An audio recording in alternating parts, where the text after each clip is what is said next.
तो सर्वप्रथम हम आप सभी भक्तों का हार्दिक स्वागत करते हैं इस श्रीमद् भगवत गीता के महात्म्य क्लास में। तो अभी तक हमने गीता के दो महात्म्य जो हैं, पहले और दूसरे अध्याय के दो महात्म्य हमने श्रवण किए।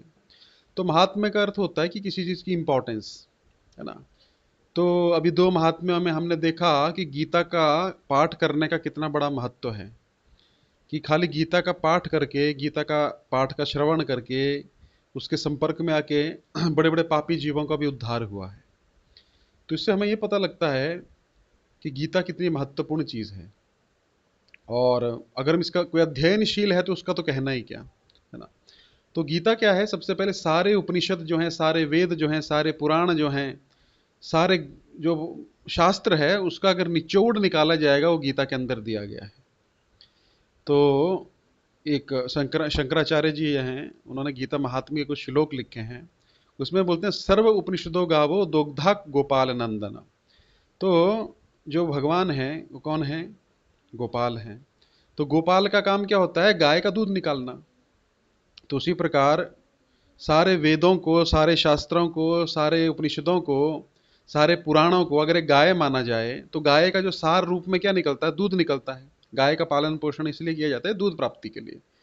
तो अगर एक ग्वाला जो है वो गाय को दूहता है तो उसका सार रूप में अमृत क्या निकलता है? दूध निकलता है।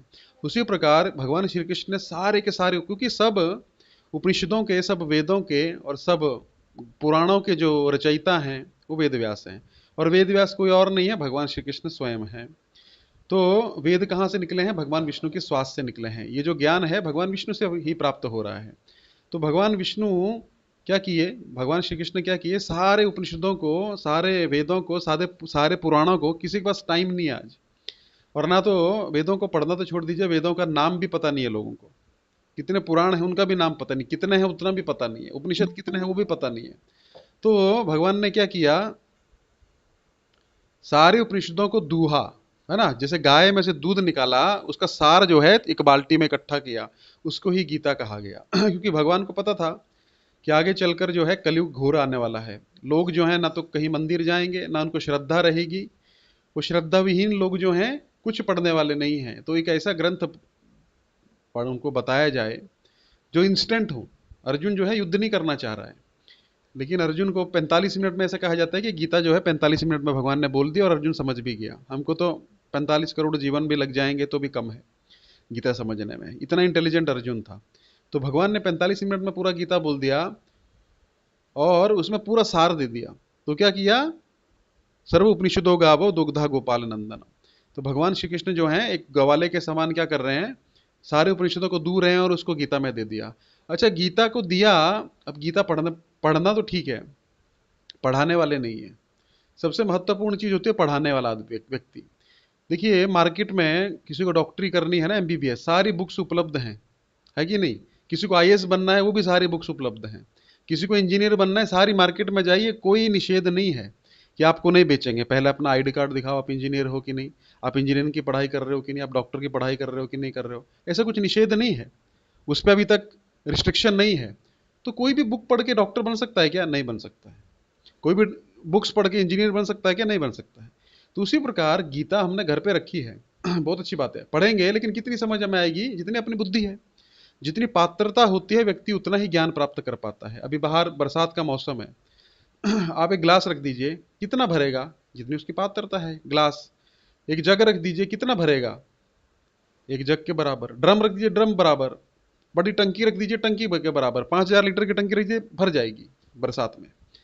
तो भगवान की कृपा तो सब पे बराबर हो रही है कि नहीं हो रही? हम ये नहीं बोल सकते। समुद्र में भी भगवान बारिश करते हैं, कोई जरूरत नहीं है समुद्र में बारिश करने की।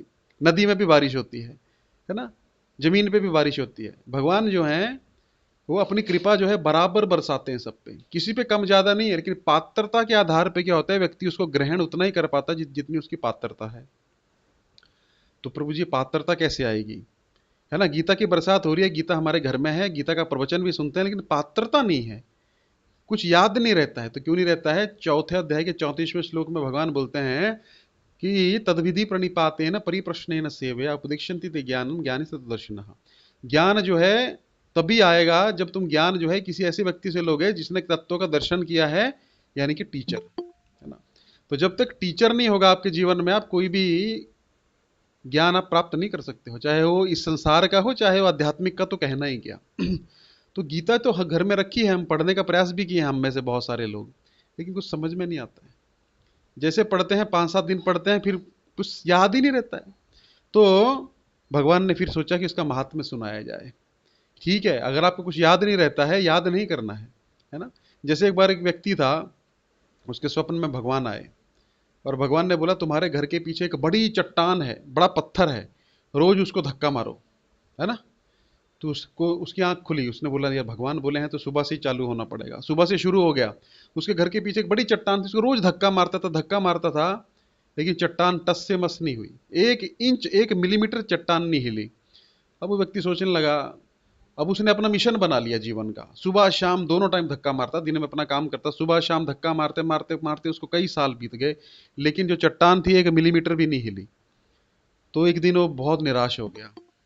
तो निराश हुआ तो उसने सोचा कि यार ये तो होने वाला नहीं है मेरे से, मैं बहुत प्रयास करता हूँ, ये काम छोड़ देता हूँ। इतने में जो शैतान होता है, शैतान भी वहां प्रकट हुआ। शैतान बोला बहुत अच्छा, तुम भगवान तुमको क्या ये फालतू का काम दे दिए, चट्टान को धक्का मारने का, है ना। चट्टान को धक्का मारना कोई काम है क्या, चट्टान को क्यों धक्का मार रहे हो। तो वो बोला सही बात है, चट्टान को धक्का मार के कोई फायदा नहीं है, इतने सालों से लगा हुआ हूँ, चट्टान 1 मिलीमीटर भी नहीं हिली। तो सोचने लगे ठीक है, अभी भगवान ने कार्य दिया है ना, तो भगवान को मैं बताऊंगा। कल भगवान आएंगे ना मेरे स्वप्न में, तो मैं भगवान को बोलूंगा प्रभु आपने जो काम दिया था मेरे से नहीं हो पाया, तो मैं ये कार्य नहीं करूंगा और मैं छोड़ रहा हूँ। ठीक है। तो भगवान को उसने प्रार्थना किया और सो गया। भगवान के स्वप्न में आए, भगवान को देखते बोलता है प्रभु आपने मेरे को इतने सालों से एक काम दिया था, 1 मिलीमीटर भी तो हिला नहीं वो, है ना, और मैं ये छोड़ रहा हूँ, कल से मैं नहीं धक्का मारूंगा। तो भगवान बोले और ये क्या, इसमें मुझे कोई लाभ नहीं हुआ, इतने सालों से मैं लगा हुआ हूं लेकिन मुझे कुछ फर्क नहीं पड़ा, इससे कुछ फायदा भी नहीं हुआ। भगवान बोले सबसे पहले तो मैंने तुमको क्या बोला था, चट्टान को धक्का मारने के लिए कहा था, ऐसा थोड़ी बोला था उसको हिलाना। तो चट्टान को धक्का मारने को कहा था, अब तुम अपने आप मन में सोच लिए कि उसको हिलाना है। मैं तो ये बोला था केवल धक्का मारना। अच्छा, फिर तुमने बोला कि तुमको थोड़ा भी फर्क नहीं पड़ा है, देखो जाके शीशे में अपने आप को देखो, तुम्हारा बॉडी जो है अभी कितना पत्थर की तरह कठोर हो गया है ना। तो इतना कठोर हो गया ये तुम्हारा बॉडी, कैसे हुआ, मैंने जो कार्य दिया था। और मैंने तुमको सफलता प्राप्ति के लिए नहीं बोला था, मैंने बोला था रोज धक्का मारना। तो उसी प्रकार हमारे जीवन में भगवान ने हमें क्या बोला है, आप गीता रोज पढ़िए। ऐसा नहीं बोला कि समझिए, समझ आए तो बहुत अच्छी बात है, लेकिन पढ़ पढ़ के क्या बोलते हैं उसको, करत करत अभ्यास के जड़मति हो तो सुजान, है ना। तो ये कथा आप जानते हैं, मैं महात्म थोड़ी देर बाद शुरू करूंगा क्योंकि छोटा महात्म है, पहले भूमिका बना देता हूँ।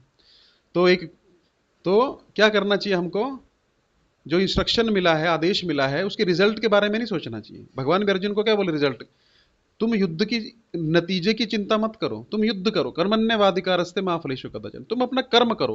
कोई कोई बच्चा है वो सोचता है मैं फर्स्ट आना है मेरे को, और रोज रात दिन सोचता रहे यार मैं फर्स्ट आ पाऊंगा कि नहीं आ पाऊंगा, है ना। मम्मी को पूछता रहे मम्मी मैं फर्स्ट आऊंगा कि नहीं आऊंगा, उससे थोड़े कुछ होने वाला।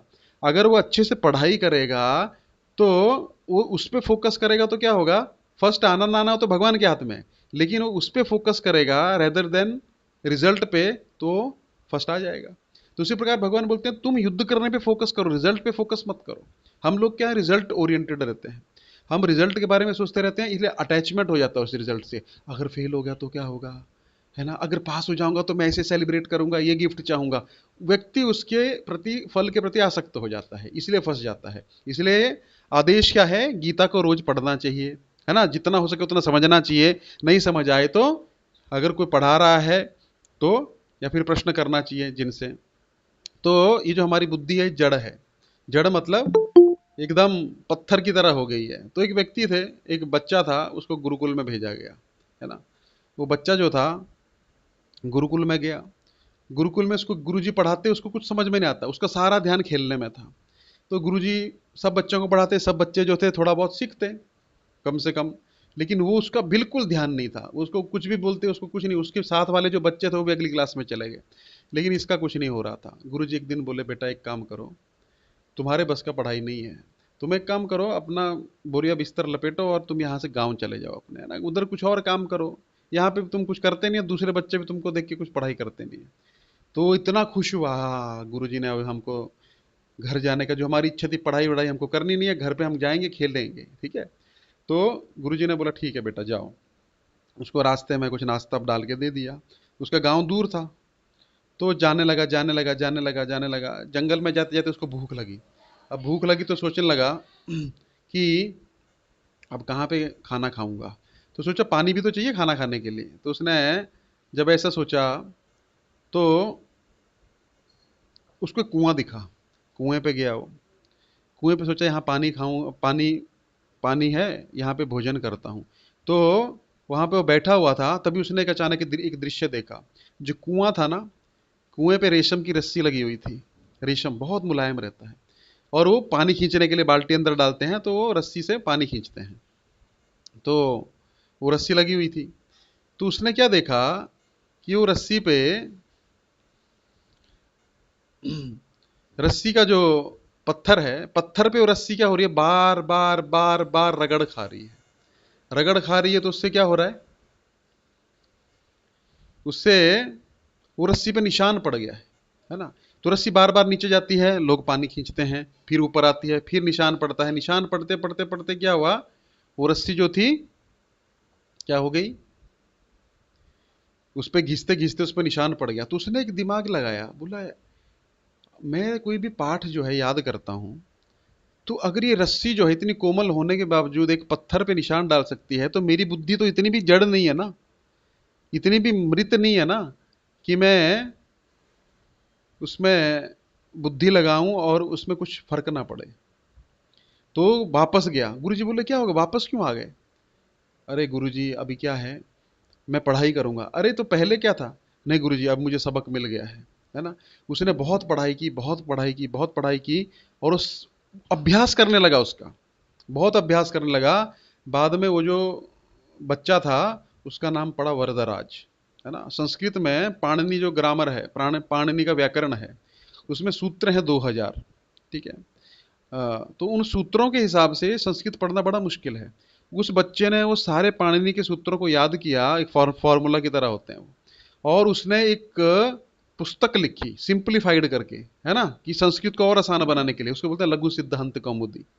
वो आज आप मार्केट में जाएंगे तो कहीं पे भी नेट पे सर्च मारेंगे, लघु सिद्धांत कौमुदी करके एक पुस्तक है। उसमें उसने सारे नियम जो थे, जो बच्चे को कुछ नहीं समझ में आता था, उसने सारे नियम जो थे क्या किया, अभ्यास कर करके अपने दिमाग में उसको सिंप्लीफाइड करके कर दिए, और उसने वो पुस्तक लिखी। आज भी वो पुस्तक जो यूनिवर्सिटीज में पढ़ाई जाती है, क्योंकि पाणिनि का ग्रामर समझ में नहीं आता है।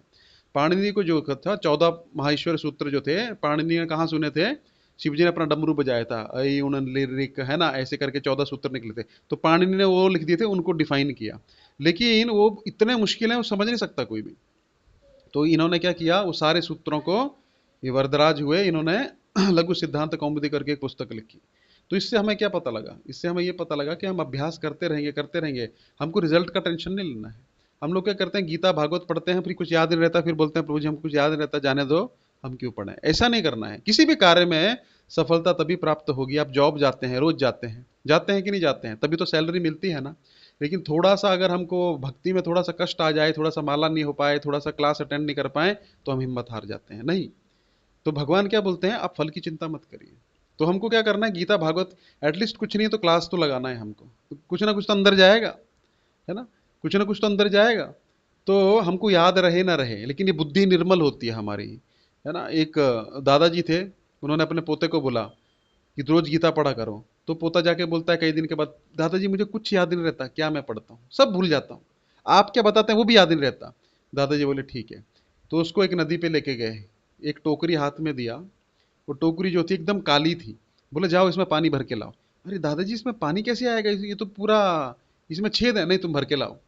वो गया, पानी भर के लाने लगा, लेकिन जब तक दादाजी के पास आता सारा पानी निकल जाता। वो थक गया। लास्ट में बोलता दादाजी आपको पता है कि इस टोकरी में पानी आने वाला है नहीं, तो आप मुझे क्या फालतू वाला काम दिए हो, है ना। तो ये सब बेकार है, जितना मैंने मेहनत किया सब बेकार है। दादाजी बोले पहले टोकरी कैसी थी, एकदम काली थी, कोयले की थी ना, हाँ, अब देखो कैसी हो गई। तो टोकरी जो थी वो पूरी एकदम चमकने लग पड़ी, मतलब उसका सारा कोयला, सारा वो जो था वो निकल गया उसमें से। तो टोकरी चमकने लग पड़ी। तो पिता दादाजी बोलते हैं बेटा तुमने जो पढ़ा भले याद नहीं है, लेकिन तुम्हारी बुद्धि निर्मल हो रही है, और निर्मल जो हो रही है वो उसका फायदा है। तुम नहीं पढ़ोगे तो फिर से काली हो जाएगी। तो उसी प्रकार हमें कुछ याद रहे ना रहे उससे कोई मतलब नहीं है, लेकिन रखना चाहिए याद। लेकिन हमें इतने सारे काम रहते हैं, लेकिन कम से कम आप आधा पौना घंटा जो हफ्ते में एक दिन भगवान के लिए निकालते हैं, वो क्या पता मृत्यु के समय याद आ जाए, है ना। तो ये महात्म्य जो है, अभी हम तीसरे अध्याय का महात्म्य शुरू करते हैं। तीसरा अध्याय है कर्मयोग।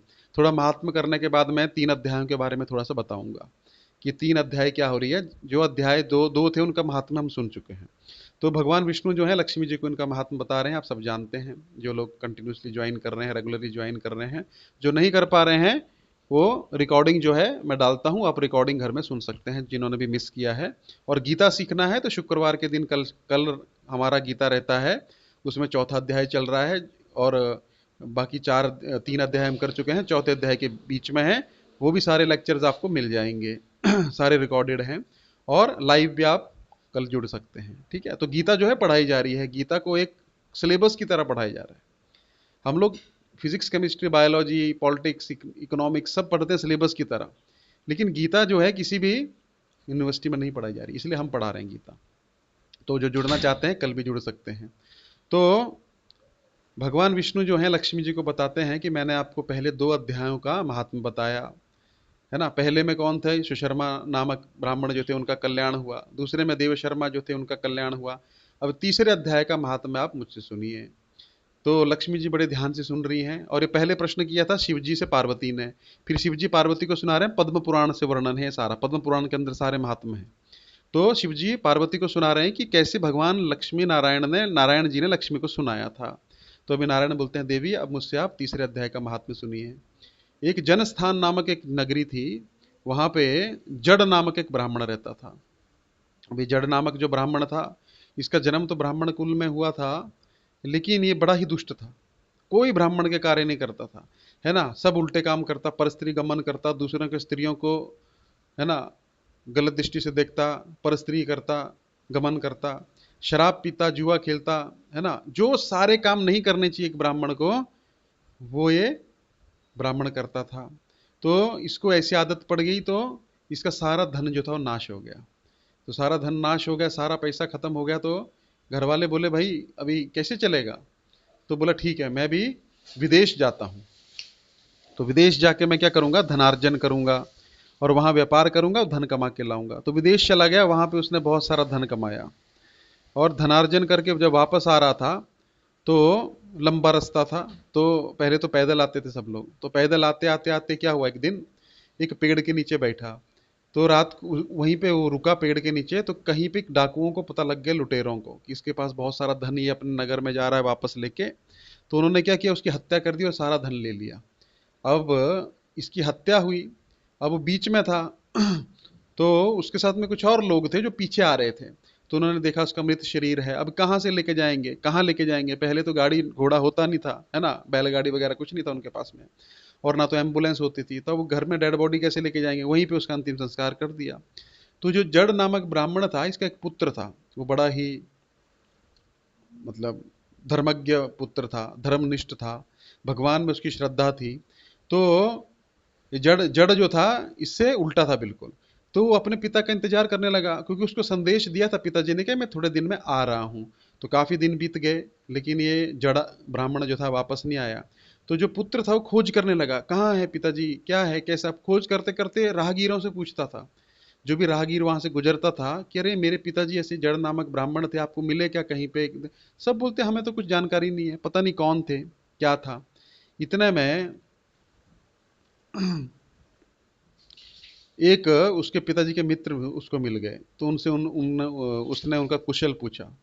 तो बोलते हैं कि अरे आपके पिताजी की तो हत्या हो गई है। बेचारा बड़ा दुखी हुआ, बोले हमने उनका अंतिम संस्कार जो था रास्ते में ही कर दिया, है ना, लेकिन ऐसे ऐसा हो गया है, तो आप उनके लिए कुछ करो, उनकी सदगति के लिए। तो वो बेटा जो था वो विचार करने लगा। क्या विचार करने लगा? कि हमारे पिताजी का भी सदगति तो कैसे होगा, क्योंकि अंतिम संस्कार वगैरह हुआ नहीं है। तो किसी भी जीवात्मा का अंतिम संस्कार ना हो तो क्या होता है, उसको आगे कोई योनि नहीं मिलती है। क्योंकि अंतिम संस्कार से क्या होता है, जो उसके पुण्य है वो ट्रांसफर होते हैं। जैसे आपका बैंक अकाउंट है, आपके बैंक अकाउंट में पैसा पड़ा हुआ है, लेकिन वो इनएक्टिव हो गया, मान लीजिए केवाईसी नहीं हुआ, तो क्या होगा, आप उस पैसे का यूज नहीं कर सकते हैं। तो जिस जीवात्मा का अंतिम संस्कार नहीं होता उसका पुण्य ट्रांसफर नहीं होता है। वो ब्राह्मण लोग जो हैं, वो पुत्र जो पित्र हैं और जो आगे वंशज हैं, जो उसके आगे, वो ट्रांसफर करते हैं उसको, है ना, वो एक पद्धति है। लोग बोलते हैं प्रभु जी ऐसा थोड़े होता है। तो इस संसार में आप देखते हैं, बैंक का कानून है कि नहीं, केवाईसी कराना पड़ेगा। आप बोलेंगे मेरा पैसा क्यों नहीं ट्रांसफर होगा, बैंक में जाके बोलिए, अगर आपका सिग्नेचर नहीं मिलेगा आपका चेक पास नहीं होगा, भले आपका पैसा है ना। तो ऐसे भगवान के भी नियम हैं, इस संसार में भी नियम लगते हैं, आप मानिए चाहे ना मानिए। आप गाड़ी लिए मर्सिडीज बेंज, आप तो दुनिया के राजा हो गए, इतनी महंगी गाड़ी ली आपने, 25-50 लाख भर की गाड़ी ली, लेकिन रोड पे चलाएंगे तो ट्रैफिक सिग्नल तो फॉलो करना पड़ेगा ना, रोड थोड़े हमारा हो गया। अब रोड पे आपको ट्रैफिक पुलिस वाला रोक दिया, रुको आगे नहीं जाना है, वीआईपी का गाड़ी जा रहा है, अरे हमने रोड टैक्स भरा हुआ है, आप कुछ बोल सकते हैं क्या, तुरंत फाइन मारेगा वो। रोड पे आपने टैक्स भरा है, भले ही आपका है, लेकिन उनके मुताबिक आपको चलना पड़ेगा, क्योंकि कानून जो है वो सबके लिए है। आप जैसे बहस करेंगे वो आपका फोटो खींच के चालान दे देगा आपको, है ना। तो उसी प्रकार क्या होता है, संसार में नियम है, लेकिन मैं नहीं मानता हूं। लेकिन मेरे मानने से होता है कुछ क्या, मैं नहीं मानता हूं कि आग जो है जलाती है, मैं आग में हाथ डाल दूंगा, क्योंकि मैं नहीं मानता हूं तो आग मुझे नहीं जलाएगी क्या। मैं नहीं मानता हूं कि पानी जो है मुझे डुबाएगा, मैं पानी में छलांग लगा देता हूं। मैं नहीं मानता हूं क्योंकि मैं डूबूंगा, क्योंकि मैं पानी में नहीं डूबूंगा क्या, नियम तो लगेंगे ना। और मैं नहीं मानता कि मैं अगर 10वें माले से छलांग मारूंगा तो मैं नीचे जाऊंगा, मैं ग्रेविटी का मानता ही नहीं हूं, मैं ऊपर की तरफ जाऊंगा या मैं हवा में लटक जाऊंगा। मेरे मानने से कुछ होगा नहीं होगा। इसी प्रकार प्रकृति के नियम हैं, जो जीवात्मा जो है शरीर त्यागती है उसका अंतिम संस्कार करना पड़ता है। तो ये जो जड़ नामक ब्राह्मण था ये प्रेत योनि में था, है ना। गरुड़ पुराण आप पढ़ेंगे, लोग बोलते हैं क्या है सब ढकोसला है, ढकोसला नहीं है। गरुड़ पुराण में वर्णन आता है, स्वयं भगवान श्री कृष्ण गरुड़ जी को बता रहे हैं कि जो जीवात्मा है वो वहीं पे घूमती है 13 दिन, और जो पिंडदान और सब कुछ होता है उससे उसको प्रेत शरीर प्राप्त होता है, प्रेत शरीर के द्वारा वो जाती है आगे। तो उसका तो कुछ अंतिम संस्कार हुआ नहीं। तो अंतिम संस्कार नहीं होने के कारण क्या हुआ, वो जो जड़ नामक ब्राह्मण था वो प्रेत बन के उसी पेड़ के ऊपर रहने लग पड़ा, है ना। तो बहुत सारी चीजें होती हैं, बहुत सारे जो जीवात्मा है, ऐसा नहीं कि हमारा ही घर है।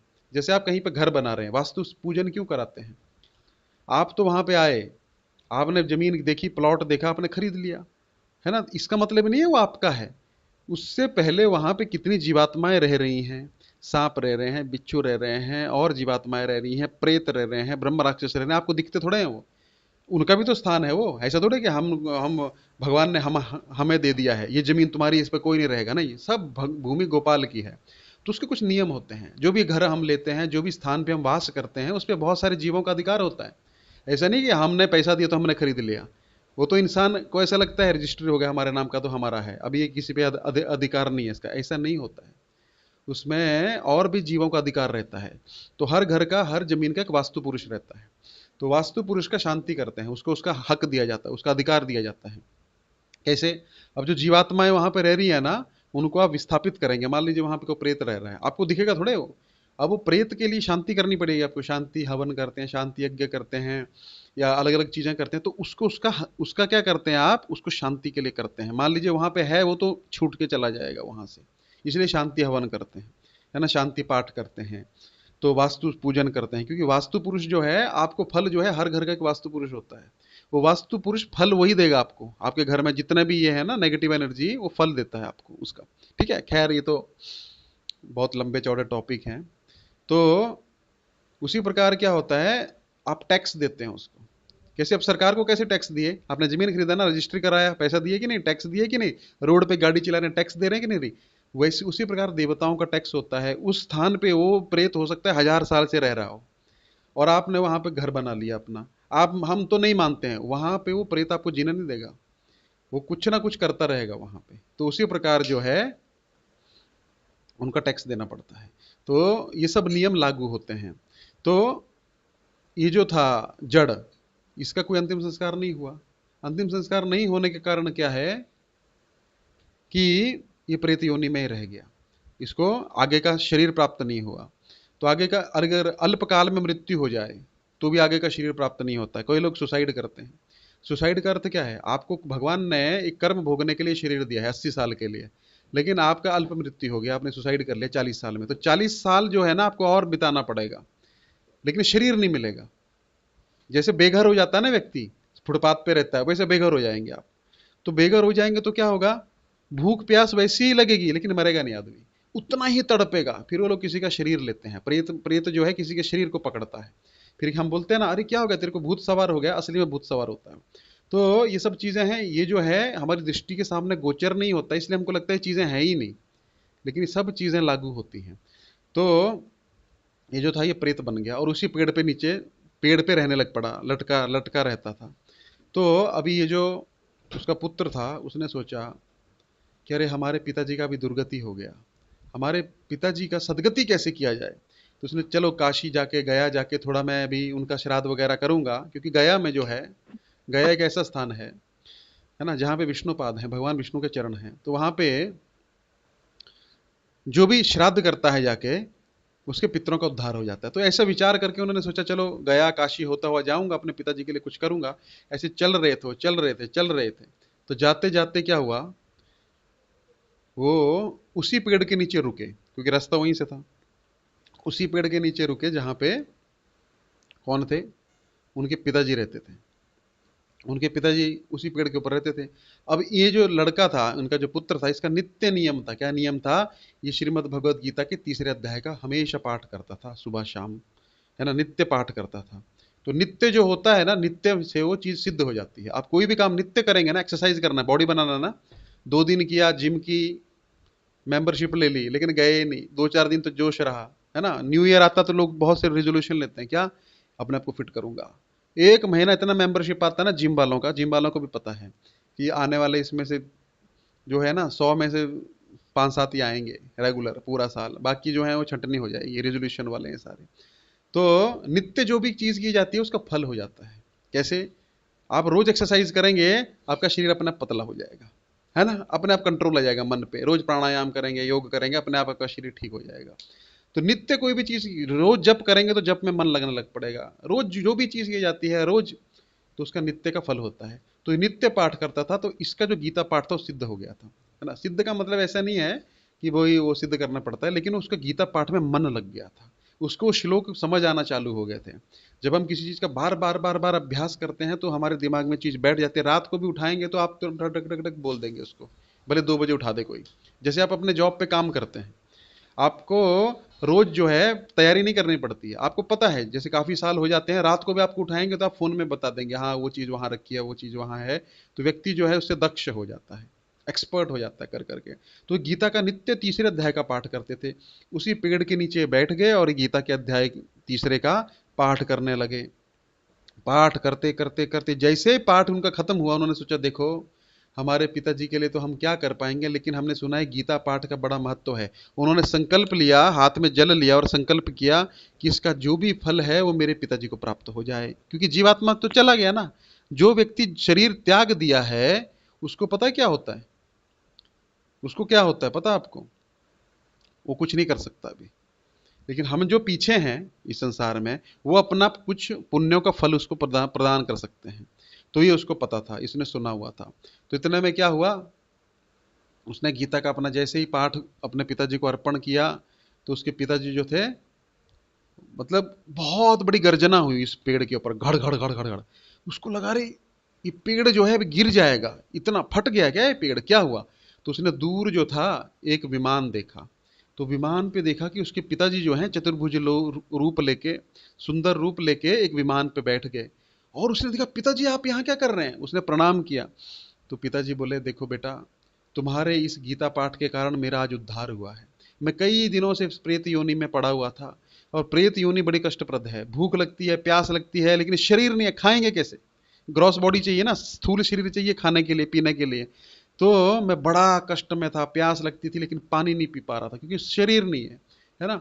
तो मैं बड़े कष्ट में था, लेकिन तुमने जो गीता पाठ किया है, इस गीता पाठ के कारण मैं तुरंत, मुझे भगवान के धाम की प्राप्ति हो गई, क्योंकि तुमने संकल्प करके मुझे अर्पण कर दिया उसका फल।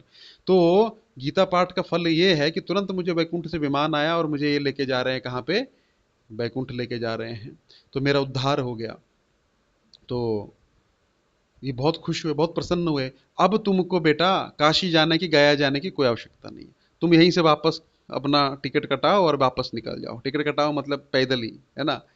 तो यहीं से अभी तुमको कहीं जाने की जरूरत नहीं है, नित्य तुम गीता पाठ किया करो, इससे हमारे सारे पूर्वजों का उद्धार हो जाएगा। सबको संकल्प करके उनको फल दो। तो फिर वो बताने लगे उनके पिताजी कि मेरे भाई जो हैं वो भी बड़े हमसे भी बढ़कर थे वो, है ना। वो हमसे भी बढ़कर पाप किए हैं, वो भी नरकों में घोर यातनाएं सहन कर रहे हैं, है ना। मैं तो प्रेत बन गया, लेकिन उनकी नेचुरल डेथ हुई, उनकी प्राकृतिक मृत्यु हुई, उसके कारण वो गए हैं नरक में, वहां बड़ी घोर यातनाएं सहन कर रहे हैं।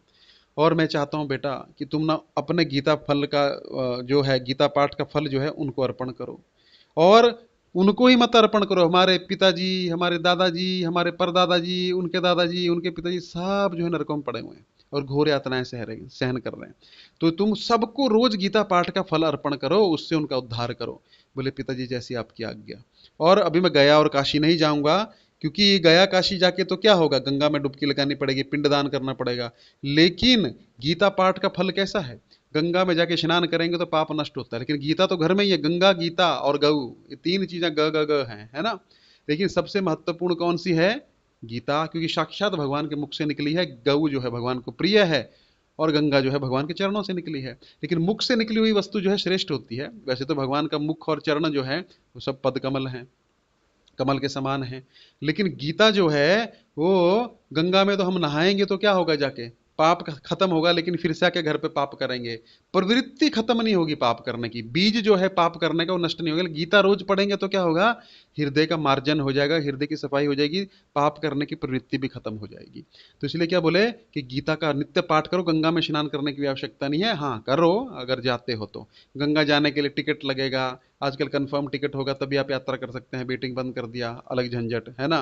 फिर टिकट कंफर्म नहीं मिला तो क्या करोगे, कैसे जाओगे, फिर पैसा भी खर्चा होगा, होटल बुक कराओ, फिर छुट्टी लो, जॉब से छुट्टी लो। अरे गीता रोज पढ़ो, तुमको क्या होगा, तुम्हारा भी उद्धार। फिर आपने डुबकी लगाई, आपके पूर्वजों की डुबकी थोड़े लगेगी, आपका ही उद्धार होगा। लेकिन गीता पाठ से तो सबका उद्धार हो जाएगा, पड़ोसी का भी हो जाएगा, सोसाइटी का भी हो जाएगा, आपका तो होगा ही होगा, परिवार वालों का भी हो जाएगा, पूर्वज जो नरक में पड़े उनका भी हो जाएगा। तो तुम अभी क्या करो, वापस चले जाओ। तो वो विचार किए, वापस आ गए, और नित्य श्रीमद् भगवद गीता के तीसरे अध्याय का पाठ सुबह शाम करने लगे। और एक एक करके, जिन पूर्वजों को नहीं जानते, हमको क्या पता हमारे परदादा क्या क्या नाम था, उनके परदादा का क्या नाम था, वो एक एक करके इसका फल जो है मेरे पिताजी के पिताजी को, मेरे पिताजी के पिताजी को, पिताजी पिताजी, ऐसे ऐसे करते करते मेरे पूर्वजों को प्राप्त हो। एक एक करके क्या हुआ, सारे मुक्त होने लगे।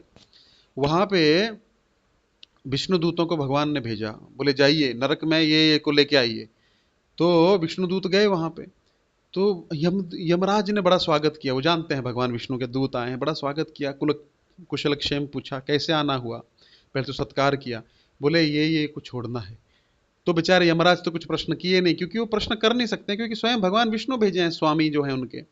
तो बोले कि इनको एक एक करके आप ले जाइए। तो ले गए, बोले चलो मैं भी चलता हूँ, भगवान विष्णु के दर्शन किए हुए काफी दिन हो गया, मेरे को भी दर्शन करना है। तो यमराज जो थे साथ में भगवान के दूतों के, भगवान के जो धाम है क्षीर सागर श्वेत द्वीप, इस संसार में भी भगवान के एक धाम है जो ध्रुव तारा है, जहाँ ध्रुव का लोक है, उसको क्षीर या श्वेत द्वीप कहा जाता है। वहां क्षीरोदक्षाय विष्णु लेटते हैं, है ना। क्षीरोदक्षाय विष्णु वहां पर लेटते हैं अनंत शेष की शैया पे, और माता लक्ष्मी उनके चरण दबाती हैं। तो जैसे गए यमराज, तो देखा सुंदर दृश्य चल रहा है। सब वेद जो है, ब्रह्मा जी जो है, शिव जो है, भगवान का गुणगान कर रहे हैं। सब वेद के जो श्रुतियां हैं सब खड़े होकर भगवान का गुणगान कर रही हैं। अनंत शेष जो हैं भगवान को छतरी की तरह ऊपर उनको ढके हुए हैं। लक्ष्मी जी चरण दबा रही हैं, है ना। और भगवान जो है सुंदर श्वेत, जैसा काला बादल होता है ना, काला तो नहीं बोल सकते उसको, श्याम वर्ण का बादल होता है, वैसा भगवान का कलर है, रंग है। वैसे भगवान जो सुंदर प्रतीत हो रहे हैं, और भगवान जो है योग निद्रा में लेटे हुए हैं। इतने में यमराज आए, तो भगवान ने बोला आइए आइए आपका स्वागत है। तो भगवान, यमराज प्रश्न किए कि प्रभु, पहले तो स्तुति किए बहुत, आप ही सृष्टि के पालन करते हैं, आप ही सृष्टि के रचयिता हैं, आप ही सृष्टि का संहार करते हैं, सब जीवों के पालक भी आप ही हैं, आप ही सब जीवों को भोजन देते हैं, सब जीवों को जल देते हैं, सब जीवों, जीवन ही आप हैं सब जीवों का। ऐसे ऐसा गुणगान किए, और फिर क्या बोले कि प्रभु, लेकिन मुझे ये चीज समझ में नहीं आया कि ये जो जीव थे इतने पापी थे, इतने पापी थे, कई जन्मों से नरक भोग रहे थे, अचानक इनका ऐसा क्या पुण्य उदय हो गया कि इनके सारा, अभी मैं देख रहा हूं मेरे डाटा में, इनका तो बहुत जन्म बाकी है, अभी नरकों में बहुत साल बाकी हैं, लाखों साल बाकी हैं। तो ये आपने इनको निकाल क्यों दिया, मुझे ये जानकारी, इसमें मैं कुछ बोलूंगा नहीं, ये तो आपकी इच्छा है, आपका मैं दास हूं, लेकिन क्या हुआ मुझे ये जानने की इच्छा है। भगवान बोले, उन्होंने हमारी श्रीमद् भगवत गीता जो है, मैंने पहले अध्याय के महात्म्य में बताया था कि भगवान जो है गीता से अभिन्न है। गीता कौन है, भगवान भगवत गीता के पहले महात्म बताए थे, पहले अध्याय का महात्म जब हमने श्रवण किया था, लक्ष्मी जी पूछी थी आप किसका ध्यान करते हैं? भगवान बोले मैं अपनी शक्तियों का ध्यान करता हूं, जिसके बारे में मैंने गीता में बताया हुआ है। पहले 5 अध्याय जो हैं मेरे 5 मुख हैं, अगले 10 अध्याय जो हैं वो मेरी 10 भुजाएं हैं, 16वां अध्याय जो है मेरा पेट है, 17वां और 18वां जो है मेरे चरण हैं। तो गीता कोई और नहीं, मैं ही हूं। तो गीता का जो पाठ करता है वो मेरी ही पूजा करता है। देखिए गीता का पढ़ने से उसका पूजा होती है, खाली अगरबत्ती दिखाने से नहीं, लाल कपड़े में लपेट के नहीं। जो गीता पढ़ता है वो गीता की सही तरीके से पूजा करता है। तो गीता जो है मैं ही हूँ, गीता जो है मैं ही मूर्तिमान गीता के रूप में प्रकट हूँ। तो तुम, किसी ने, उनके पूर्वज जो हैं, उनका जो आगे वंशज है, उसने उसका पाठ किया है, तीसरे अध्याय का पाठ किया है कर्मयोग। तो कर्मयोग का पाठ करने से सारे कर्म बंधनों का जो है उससे मुक्त हो गए, क्योंकि संकल्प करके उसने उसका फल उनको अर्पण किया। वो नरकों से मुक्त हो गए, मेरे धाम में वापस आ चुके हैं और सब मेरे पार्षद बन चुके हैं। कैसे? गीता पाठ करने से। तो हे यमराज, आज के बाद कोई भी गीता का नित्य पाठ करता है ना, नित्य, या एक बार भी पाठ किया है, उसको आपका अधिकार नहीं रहेगा। आपको उस व्यक्ति को अपने धाम में नहीं लेके जाना है, वो उस पर मेरा अधिकार हो जाएगा, क्योंकि उसके सारे कर्म नष्ट हो जाते हैं। क्योंकि गीता मेरी साक्षात वाणी है, गीता मैं ही हूं। तो क्या करना है आपको? उस व्यक्ति पे हाथ नहीं डालना है जो भी गीता का नित्य पाठ करता है। आपको पहला अध्याय करे, दूसरा करे, तीसरा करे, कोई भी अध्याय करे, एक श्लोक करे, आधा श्लोक करे, एक शब्द ही करे, लेकिन ऐसा नहीं भाई एक शब्द करके छोड़ दिया। मतलब हमको सिंसियरली करना है, सीरियसली करना है। तो उस पर आपका अधिकार नहीं रहेगा। और जो भी ये गीता पाठ करेगा वो साक्षात मेरे पास में बिना विलंब किए मेरे पास में आ जाएगा।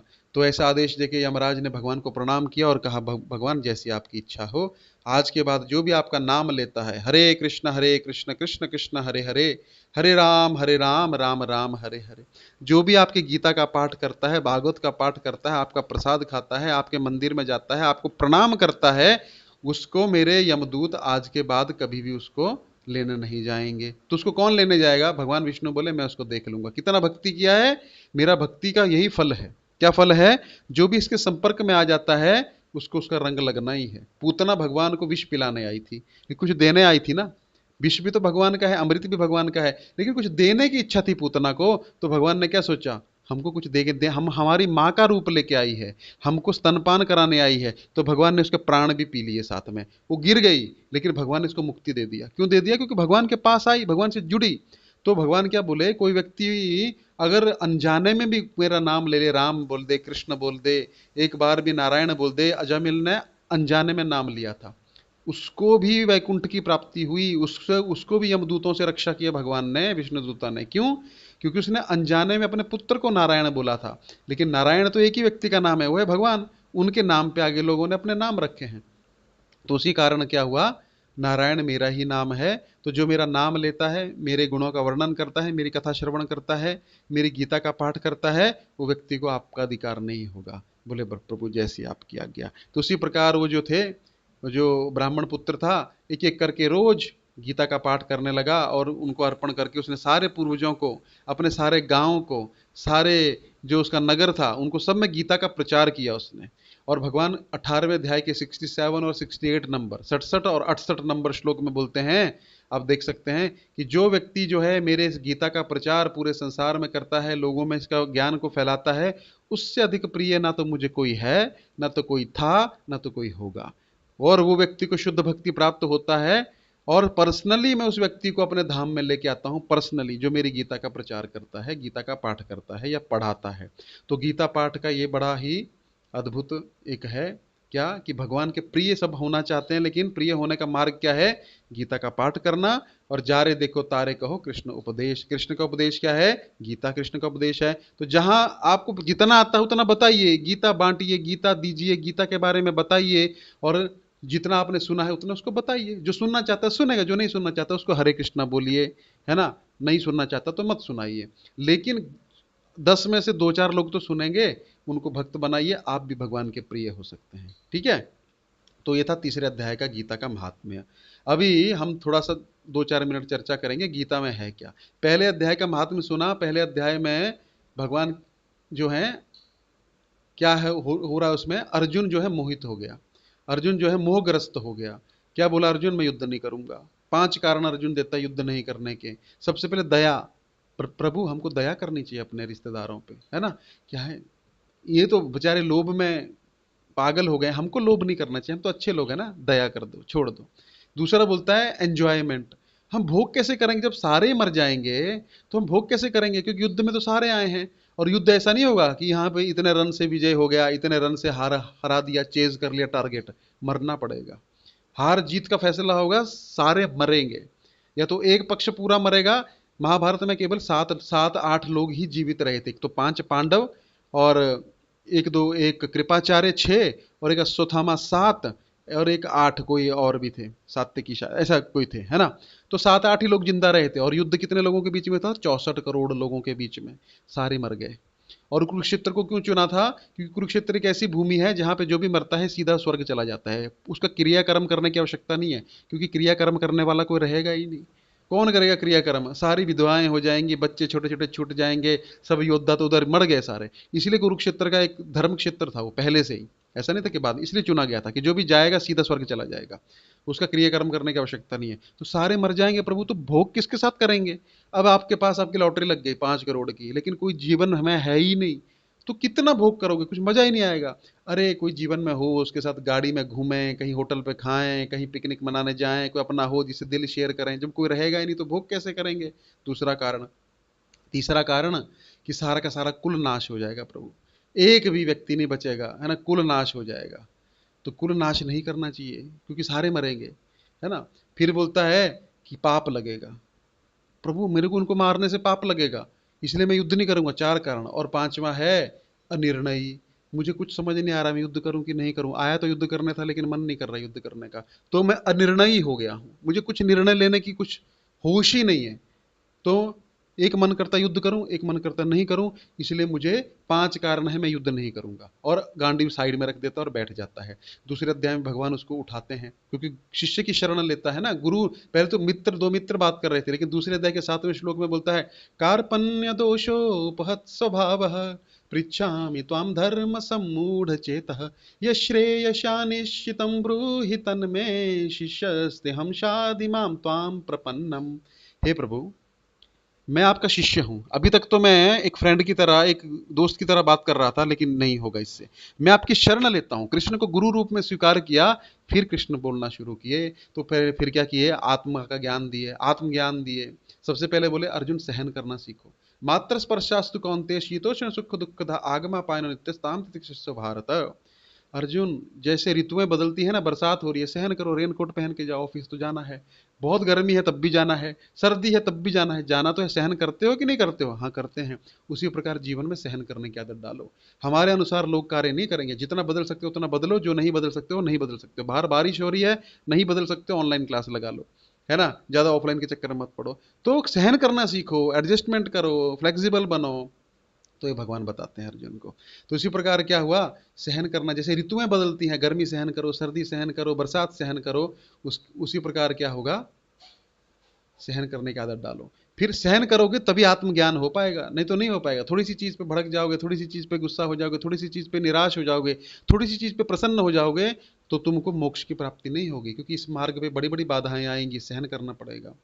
ठीक है, कभी कभी रिश्तेदार गाली देंगे, कभी कोई घर वाले गाली देंगे, तो सहन करो, सहन करना पड़ेगा, लेकिन मार्ग जो है डिटर्मिनेशन के साथ लगे रहो। फिर दूसरे अध्याय में ये बोला, फिर तीसरा अध्याय कर्मयोग के बारे में बोला कि कर्म क्या है। अर्जुन को क्या लग रहा था कि कर्म जो है, अभी भगवान ने बोल दिया ना कि भक्ति करने का मतलब क्या है, कर्म नहीं करना, बस मेरा नाम जपो सुबह से शाम तक, हरे कृष्ण कृष्ण कृष्ण हरे हरे, हरे राम राम राम हरे हरे। भगवान बोले ऐसा नहीं है, तुम कर्म से भागना चाहते हो, तुम अभी क्या है, भक्ति का बहाना करके क्या बोलोगे, प्रभु हमसे तो नहीं हो पाएगा, आप ही तो बोल रहे हो भक्ति करना चाहिए, तो पाप में क्यों लगा रहे हो मेरे को, युद्ध करने में नहीं चाहिए मेरे को राज्य, मैं तो भक्ति करूंगा। भगवान बोले नहीं, कर्म तो करना पड़ेगा, कर्म के बिना तो ये शरीर भी नहीं चलेगा, रोटी तो खानी पड़ेगी ना। गाड़ी ले ली, 25 लाख की गाड़ी लेना आसान है, चलाना मुश्किल है, क्योंकि गाड़ी चलाने में पेट्रोल भी लगता है, रोड टैक्स भरना पड़ेगा, फिर उसका इंश्योरेंस कराना पड़ेगा, चलाना मुश्किल है, लेना आसान है। तो शरीर को क्या करोगे, कैसे चलाओगे, प्रभु मैं भिक्षा मांग लूंगा, तो भिक्षा भी तो कहीं से मांगोगे, उसका भी तो कर्म होगा, वो भी तो कहीं से कमा के लाया होगा। हाँ वो तो लाया होगा, तो कर्म तो खा ही रहे हो ना। चलोगे तो क्या आसमान में चलोगे, नीचे चलोगे कितने कीड़े मकोड़े मरेंगे, कर्म होगा कि नहीं होगा। पानी पियोगे कितना बैक्टीरिया वायरस मरेगा, कर्म होगा कि नहीं होगा। गाड़ी में जाओगे कितने मारोगे चीजों को, हाँ होगा ना प्रभु। और जो गृहस्थ के घर से भिक्षा मांग के लाओगे, वो क्या आसमान से गिरेगा, वो भी तो कर्म है ना। खा रहे हो कि नहीं खा रहे हो? हाँ प्रभु खाऊंगा। तो कर्म तो है, तो कर्म तो करना पड़ेगा। तो कर्मयोग के बारे में भगवान बताए अर्जुन, कर्म करना कैसे है ना। एक ही कर्म है, एक बंधन का कारण है और एक मोक्ष का कारण है। कर्म तो करना पड़ेगा। जैसे एक ही चाबी है, ताला जो है इधर घुमाओ तो बंद हो जाएगी, इधर घुमाओ तो खुल जाएगा। चाबी अलग अलग नहीं होती खोलने और बंद करने की। तो कर्म के द्वारा ही क्या होता है, बंधन होता है, और कर्म के द्वारा ही मुक्ति होगी। कर्म के बिना नहीं रह पाओगे। तो कर्म योग के बारे में भगवान ने अर्जुन को तीसरे अध्याय में बताया। जो लोग जानने के इच्छुक हों पुरानी रिकॉर्डिंग सुन सकते हैं। हमने एक एक श्लोक, दो दो श्लोक करके बहुत डिटेल में चर्चा किया। 1.5 साल से हम चर्चा कर रहे हैं। जो लोग रेगुलर हैं वो जानते हैं। अभी चौथे अध्याय तक हम लोग पहुंचे हैं। तो ये नित्य चलता रहेगा, क्योंकि मैं बहुत स्लो स्लो स्लो स्लो जा रहा हूँ। उसका रिकॉर्डिंग भी उपलब्ध करा रहे हैं। क्यों? क्योंकि जो व्यक्तियों को टाइम नहीं लगता है, बार बार सुनना चाहते हैं, भूल जाते हैं, उनको ये जो है एक बड़ी अच्छी टेक्नोलॉजी ने एक सहायता की है कि आप जो भी बोलते हैं वो रिकॉर्ड हो जाता है। अभी तो इतने ही हैं, 10-12 लोग हैं मान लीजिए, लेकिन ये पता नहीं कितने लोग सुनते हैं। हर बार मैं देखता हूँ 100 लोग सुनते हैं। पता नहीं कौन है वो 100 लोग, मुझे तो पता नहीं है कौन है। मैं तो डाल देता हूँ। अब 100 लोग सुन रहे हैं, कौन कहाँ पे क्या सुन रहा है पता नहीं। तो इसलिए ये जो ज्ञान है कभी मरेगा नहीं। जब तक यूट्यूब रहेगा, ये रहेगा, तब तक वो चलता रहेगा। पता नहीं कितने लोगों को आगे जा रहा है। तो इसी प्रकार ये ज्ञान जो है इसका संचार होना चाहिए, प्रचार होना चाहिए। तो उसी प्रकार 3 अध्यायों के बारे में हमने अभी तक गीता के महात्म्य सुने हैं। और गीता में कल आप ज्वाइन होइएगा सब लोग, मैं लिंक डालूंगा, ऑनलाइन ही रहेगा। तो चौथे अध्याय में हम आगे चर्चा को बढ़ाएंगे। ठीक है। तो आज हमने तीसरे अध्याय का महात्म्य कर लिया। ठीक है। अब किसी का कुछ प्रश्न है तो आप पूछ सकते हैं। बहुत बहुत धन्यवाद। हरे कृष्ण।